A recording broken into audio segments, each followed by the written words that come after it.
LPG 3 kg mendadak langka di sejumlah daerah di Indonesia. Kalaupun ada, harga LPG naik dari harga normal Rp18.000 menjadi Rp23.000 atau naik hingga 30%. Di Nganjuk, Jawa Timur, bahkan ramai unggahan warga menanyakan keberadaan tabung LPG 3 kg ini. Tak hanya di Nganjuk, di Denpasar dan Kabupaten Badung, warga juga kesulitan mendapatkan LPG 3 kg. Bahkan untuk mencukupi kebutuhan, warga berburu LPG hingga ke kecamatan lain. Sulitnya mendapatkan LPG 3 kg membuat pedagang makanan kelimpungan karena harus mengeluarkan modal yang lebih besar. 22. Biasanya berapa? Biasanya kan 18.500. Naik harganya ya? Iya. 19 waktu 2 harinya gitu. Terus dia datang lagi nawarin saya. 23. 22 gitu.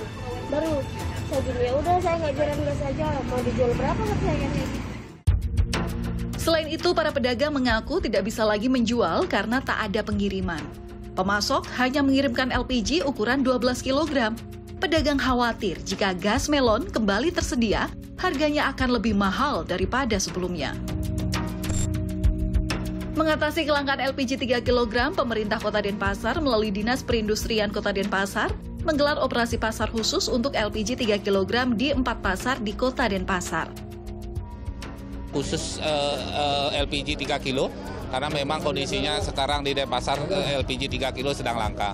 Kita melaksanakan operasi pasar di 4 titik, di 4 kecamatan. Kemudian Pertamina sudah berkomitmen, Pak Kepala Sales Manager Pertamina Bali sudah berkomitmen kalaupun nanti pasokan hari ini kurang di titik-titik ini akan disuplai lagi. Sebelum melakukan operasi pasar, Wakil Wali Kota Denpasar sempat meninjau langsung ke tempat pengisian LPG Kota Denpasar. Di sini, Wakil Wali Kota menyebut kelangkaan yang terjadi akhir-akhir ini diduga akibat adanya pertumbuhan ekonomi yang menyebabkan peningkatan kebutuhan di masyarakat dan pada libur panjang. Sales Area Manager Pertamina Retail Wilayah Bali menanggapi kelangkaan LPG 3 kg yang terjadi di Denpasar dengan fokus pada distribusi kepada masyarakat. Dan kita juga untuk operasional dari stasiun pengisian bahan bakar LPG kita juga operasional kita buka lebih cepat supaya apa? Supaya distribusi ini lebih cepat sampai ke masyarakat. Jadi tidak hanya volumenya ditambah, juga kecepatan distribusi supaya rantai distribusi dari LPG 3 kilo ini benar-benar sampai ke pangkalan LPG dan bisa diterima masyarakat lebih cepat.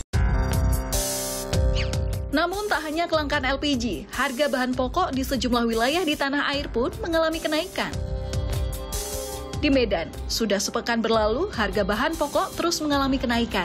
Di antaranya, harga tomat serta bawang merah dan bawang putih.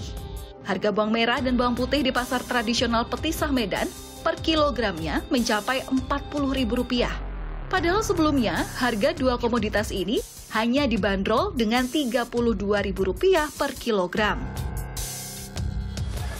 Bawang merah Pak naik, bawang putih juga naik. Seperti tomat lah juga naik. Dari biasanya berapa Pak? Tomat biasanya dari 8.000 jadi 10.000. Kalau bawang merah pada mirip Pak. Bawang merah dari 32 sekarang sudah 40. Bawang putih juga sama 40 Pak. Di Malang, Jawa Timur, harga sejumlah kebutuhan pokok di pasar tradisional Oro-Orodowo ikut melonjak. Di antaranya adalah ayam potong yang kini dijual Rp40.000 per kilogram. Sebelumnya, ayam potong ini dijual Rp35.000 hingga Rp36.000 per kilogramnya. Pedagang menyebut, melonjaknya harga ayam potong ini membuat penjualan menurun. Karena tak hanya ayam, harga telur ayam pun juga ikut tinggi. Harga telur ayam naik Rp1.000 menjadi Rp31.000 per kilogram. Penjual pun terpaksa mengurangi stok karena konsumen mengurangi jumlah pembelian.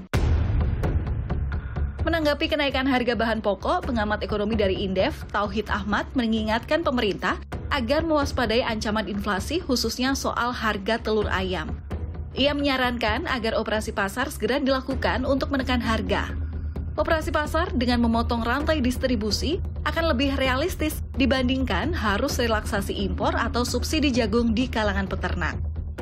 Menurut saya ya tadi dari perusahaan-perusahaan besar yang berkontribusi ikut membantu untuk operasi pasar ya. Memang harus ada kekuatan.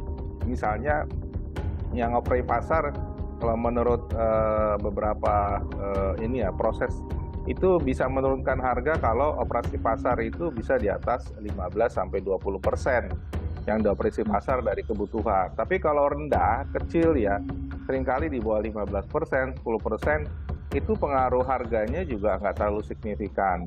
Padahal telur ini kan penyumbang inflasi sekarang cukup tinggi. Sementara itu, sepekan terakhir, Menteri Perdagangan Zulkifli Hasan melakukan sidak harga pangan, di antaranya di Palangkaraya dan Kota Semarang. Di pasar tradisional Karangayu, Kota Semarang, Zulkifli mendapati harga telur ayam dan daging ayam masih cukup tinggi. Harga telur Rp31.000 per kilogram, sementara daging ayam dijual Rp38.000 per kilogramnya. Meski dinilai masih tinggi, harga ayam sudah mengalami penurunan dari yang sebelumnya ada di angka Rp40.000 per kilogram. Cuma yang naik satu ayam, ya. Tapi saya kira nggak apa-apa naik, ya, karena sudah hampir 3 bulan ayam itu harganya kan di bawah. Peternak ayam berbulan-bulan rugi karena harga patokan ayam 36. Selama ini dijual 32 di pasar. Sekarang memang agak mahal, 40, 9, 47 ya.